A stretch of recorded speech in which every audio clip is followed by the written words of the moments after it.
हाँ तो प्यारे बच्चों, तीसरी प्रश्नावली लेकर के मैं फिर से आपके सामने हाजिर हूँ। आज हम चर्चा करेंगे कि द्विघात समीकरण के मूलों की प्रकृति के बारे में, कि उनकी प्रकृति कैसी है क्वेश्चन को हल किए बिना। प्रश्नावली अपनी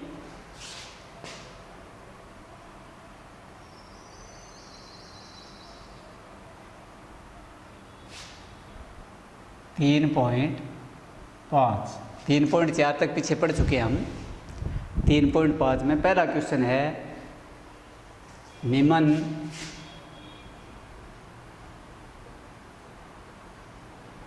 द्विघात समीकरणों के मूलों की प्रकृति ज्ञात करो या बताओ। तो मूलों की प्रकृति बताने के लिए मैंने आपको रूल बताए थे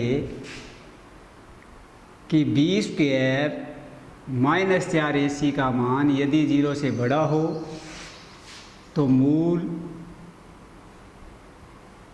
वास्तविक एवं भिन्न भिन्न होंगे। भिन्न भिन्न मतलब अलग अलग होंगे, दोनों उत्तर अलग अलग आएंगे। यदि b² - 4ac का मान 0 से बड़ा हो जाए तो मूल वास्तविक एवं भिन्न भिन्न होंगे। ये बातें मैं पीछे भी आपको बता चुका हूँ, 3.4 के अंदर भी फिर से रिपीट कर रहा हूँ। b² - 4ac यदि बराबर हो 0 के तब भी मूल वास्तविक एवं समान होंगे। इस बार मूल बराबर आएंगे। दो उत्तर आते हैं द्विघात समीकरण में।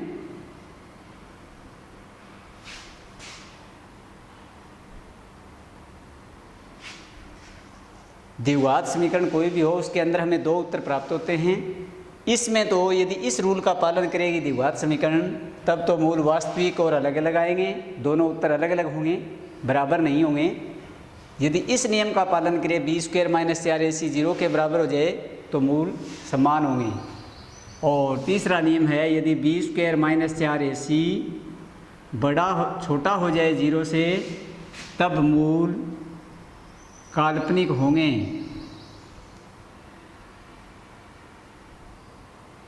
यानी फिर वास्तविक मूल नहीं आएंगे, केवल उन मूलों की केवल कल्पना की जा सकती है। ऐसे मूल वास्तविकता में या हकीकत में नहीं होते। जैसे क्वेश्चन लेते हैं हम, क्वेश्चन के द्वारा समझेंगे इनको। जैसे क्वेश्चन है 2x² - 3x + 5, 2x² - 3x + 5 = 0। ये हमारे पास द्विघात समीकरण है। हमें बतानी है कि इसके मूल कैसे आएंगे, मूलों की प्रकृति बतानी है कि मूल अलग अलग आएंगे, समान आएंगे, मूल काल्पनिक आएंगे, ये बताना है। ये बताने के लिए इस द्विघात समीकरण की तुलना करते हैं द्विघात समीकरण के रूप के साथ, यानी कि ax² + bx + c के साथ। तो देखिए x की 2 के आगे यहाँ पर 2 है, यहाँ पर a है, यानी a का मान आ जाएगा 2। x का जो गुणांक है वो यहाँ b है, यहाँ -3 है, यानी b बराबर आ जाएगा -3। और कॉन्सोनेंट यानी बिना x वाला पद c का मान 5 आ जाएगा। अब इसमें मान रखेंगे b² - 4ac में। तो देखिए b² - 4ac में मान रखें, जिसको हम विविक्त कर बोलते हैं और संकेत d है इसका। तो b का मान है -3, -3 की स्क्वायर -4 × 2 × 5, -3 की स्क्वायर का मतलब हो गया -3 × -3। किसी के भी ऊपर स्क्वायर लगी हो तो उसी संख्या को उसी संख्या से गुणा करना होता है। -3 की स्क्वायर है तो -3 को -3 से गुणा करेंगे। माइनस का माइनस से गुणा होने पर प्लस बनता है, क्योंकि निशानों के गुणा बार बार बता चुके हैं आपको कि माइनस का माइनस से गुणा होने पर प्लस होता है, प्लस का प्लस से गुणा होने पर प्लस होता है। एक जैसे निशान जब भी गुणा होंगे तो प्लस आएगा, लेकिन एक निशान प्लस का और एक माइनस का हो जाए तो माइनस होगा। ये माइनस और ये प्लस हो जाए तो भी माइनस होगा। यानी अलग अलग निशानों का यदि हम गुणा करें तो माइनस आता है, एक जैसे निशान दो परस्पर गुणा होंगे तो हमेशा ही प्लस आता है। माइनस गुणा माइनस एक जैसे निशान है तो प्लस आ रहा है, प्लस गुणा प्लस एक जैसे निशान है तो प्लस आ रहा है, प्लस गुणा माइनस एक जैसे निशान नहीं हैं, अलग अलग हैं तो माइनस आ रहा है, माइनस गुणा प्लस फिर माइनस आ रहा है क्योंकि निशान अलग अलग हैं। अलग अलग निशानों का गुणा होने पर माइनस आता है, एक जैसे निशानों का गुणा होने पर प्लस आता है। अब देखें यहाँ पर माइनस का माइनस से गुणा करें 9 प्लस का हो जाएगा, फिर माइनस 4 5 20 और 20 दूनी 40, माइनस के 31 ज़्यादा हैं। यहाँ पर बड़ी संख्या माइनस की है 40, माइनस के 31 आ जाएंगे। ये भी बताया जा चुका है कि जोड़ व घटाव में माइनस और माइनस माइनस रहता है, प्लस और प्लस प्लस रहता है, बाकी एक निशान प्लस का और एक निशान माइनस का आ जाए तो बड़ी संख्या का निशान आता है, बड़ी संख्या का शेष बचता है। यहाँ पर कभी जोड़ नहीं होगा, यहाँ पर हमेशा घटाव होगा। माइनस और प्लस होगा तो भी और प्लस और माइनस होगा तो भी बड़ी संख्या शेष बचेगी। हमेशा प्लस माइनस का घटाव ही होता है। अगर दोनों माइनस के हैं तो जोड़ होगा लेकिन आएगा माइनस का, यदि दोनों प्लस के हों तो भी जोड़ होगा और प्लस का आएगा। जैसे कि आप सवाल करते हैं कभी कभी कि माइनस का 5 और माइनस का 3 तो जुड़ जाता है दोनों, लेकिन किसका आएगा 8 है, माइनस का आएगा। माइनस माइनस जोड़ करते समय माइनस ही रहता है, प्लस नहीं होता, लेकिन गुणा करते समय माइनस माइनस प्लस होता है। इस बात का विशेष तौर से ध्यान रखना है। जो बातें मैंने ये आपको बताई हैं, जब तक ये बातें सही से आप पकड़ नहीं पाएंगे तब तक कोई भी क्वेश्चन सही आपका हो नहीं पाएगा। आगे देखें,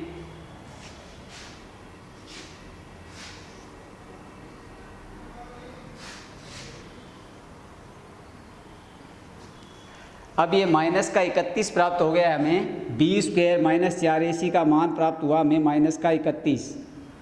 अब देखिएगा माइनस 31 है जो 0 से छोटा होता है। पता है कि माइनस की संख्या है वो 0 से छोटी होती है और प्लस की संख्या 0 से बड़ी होती है। तो यहाँ पर देखिए कौन सा नियम लग रहा है, बी स्क्वायर माइनस 4ac बड़ा है 0 से, ये तो नहीं लग रहा क्योंकि ये तो बड़ा है नहीं, ये तो छोटा है, 0 के बराबर भी नहीं है, तो ये 3 नंबर नियम ये लग रहा है। इसमें हम क्या लिखेंगे कि मूल क्या होंगे, काल्पनिक होंगे। ये बात जो हम लिखेंगे इसी को टिप्पणी प्रकृति कहते हैं, मूलों की प्रकृति ज्ञात करना। समझ आ रही बात। यानी कि यहाँ पे लिखेंगे हम, चूँकि बी स्क्वायर माइनस 4ac छोटा है 0 से, अतः मूल काल्पनिक होंगे।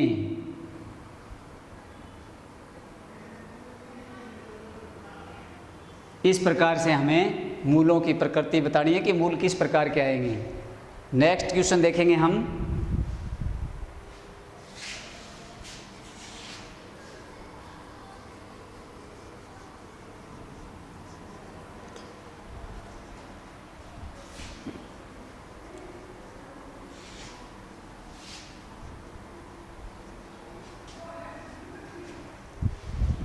नेक्स्ट क्वेश्चन है 2x की square minus 4x plus 3, 2x की स्क्वायर माइनस 4x प्लस 3 बराबर 0। अब देखिए यहाँ से a का मान आ गया 2, b का मान आ गया माइनस के 4 और c का मान आ गया 3। b स्क्वायर माइनस 4ac का मान हम ज्ञात करेंगे। b का मान माइनस का 4 है तो यहाँ माइनस 4 की स्क्वायर आएगी, माइनस 4 गुणा में a का मान 2 है और c का मान 3 है। ये आपको बताया जा चुका है कि x की स्क्वायर वाले पद के आगे जो भी होगा वो a का मान होगा, x के आगे जो भी गुणांक होगा वो b का मान होगा और बिना x वाला पद जिसको कॉन्सोनेंट बोलते हैं हम, वो c का मान होगा। यहाँ पे 4 की स्क्वायर हो जाएगी 16। अभी थोड़ी देर पहले आपको बताया कि माइनस 4 गुणा माइनस 4, माइनस का माइनस से गुणा करने पर प्लस का बनता है और 4 चौके 16। सबसे पहले संख्या लिखी जाए तो उसके आगे निशान लगाना ज़रूरी नहीं होता है। जब किसी संख्या के आगे निशान न हो तो उस संख्या को प्लस का माना जाता है। अब देखिए यहाँ पर -4 का गुणा 2 से करें -8 होगा, और फिर 3 से करें तो 8 × 24 होगा, यानी कि माइनस का आ जाएगा 24।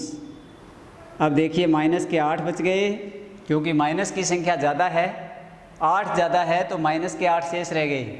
अब नियम लग गया हमारे पास, चूँकि b² -4ac छोटा है 0 से, क्योंकि जब माइनस में संख्या आएगी तो छोटी होगी 0 से, तो b² -4ac का मान छोटा है 0 से, अतः मूल काल्पनिक होंगे।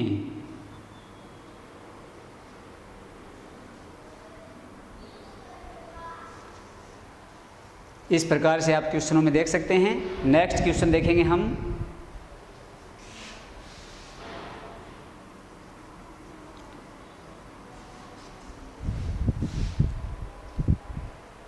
दो x² + x - 1।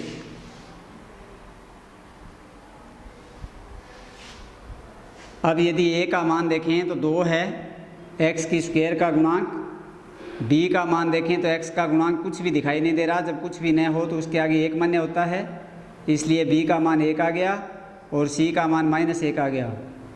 अब b² -4ac में मान रखेंगे और पता लगाएंगे कि इसका मान 0 से छोटा है या 0 से बड़ा है या फिर 0 के बराबर है। तो ये आ गया 2² -4 × 1 गुणा -1, और ये आ गया 2² 4 माइनस प्लस 4 × 1 4, ये आ गया 8। तो देखें माइनस का फिर माइनस से गुणा हो रहा है तो गुणा गया प्लस, यहाँ पे 4 × 1 4 और 2² ये 4 हो ही गया, दोनों का जोड़ हो गया 8। यहाँ से a का मान देख ही लिया, 2 हो गया। यहाँ से देखा b का मान 1 हो गया, और कॉन्सोनेंट माइनस का 1 है, ये c का मान हो गया। सॉरी, b का मान 1 है तो ये 1² होगी, और a का मान 2 है तो ये 2 होगा। तो देखें 1² 1 माइनस माइनस प्लस बन जाएगा, 4 दूनी 8, 8 × 1 8।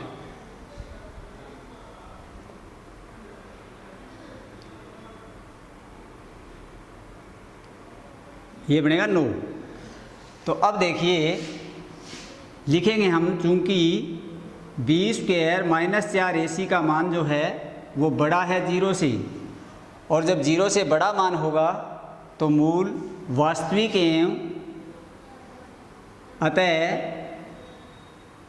मूल वास्तविक एवं भिन्न भिन्न प्राप्त होंगे, यानी दोनों उत्तर जो आएंगे वो अलग अलग आएंगे, एक समान नहीं आएंगे। इस प्रकार से हम क्वेश्चन को हल कर सकते हैं।